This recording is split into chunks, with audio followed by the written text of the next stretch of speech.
അത്രയും ഉറപ്പാണ് CPIക്ക് CPM ബന്ധങ്ങളെപ്പറ്റി. അത്രയും ഉറപ്പുണ്ട് CPIക്ക് CPM രാഷ്ട്രീയത്തെപ്പറ്റി.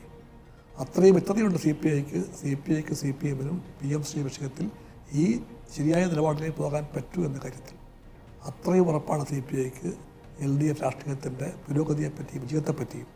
ആ വിജയം ഉറപ്പാക്കാൻ വേണ്ടി ഞങ്ങളെല്ലാവരും ഒറ്റക്കെട്ടായി മുന്നോട്ട് പോകേണ്ട വേളയിൽ എനിക്കറിയില്ല എന്തിനാണ് ഒരടഞ്ഞ അധ്യായം വീണ്ടും തുറക്കാൻ ശിവൻകുട്ടിയെപ്പോലെ ഒരാൾ ശ്രമിച്ചത് എനിക്കറിയാൻ പാടില്ല.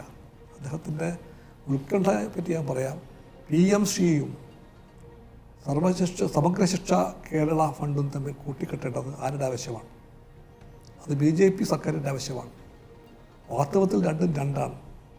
PMC വേറെ ഒന്നാണ്. PMC NEPയെ ഷോക്കേസാക്കാൻ വേണ്ടിയാണെന്ന് BJP ഗവൺമെൻറ് പട്ടാങ്കമേ പറഞ്ഞിട്ടുണ്ട്. ആ MOUവിലും അത് വായിക്കാൻ കഴിയും.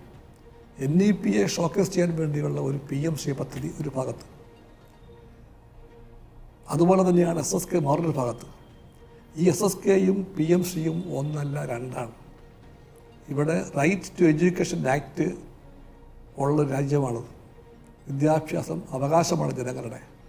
അത് പ്രഖ്യാപിച്ച നിയമമുള്ള ഈ രാജ്യത്ത് റൈറ്റ് ടു എഡ്യൂക്കേഷൻ ഭാഗമായിട്ട് നടപ്പിലാക്കപ്പെട്ട ഒന്നാണ് ഈ SSK എന്നാണ് എൻ്റെ ബോധ്യം.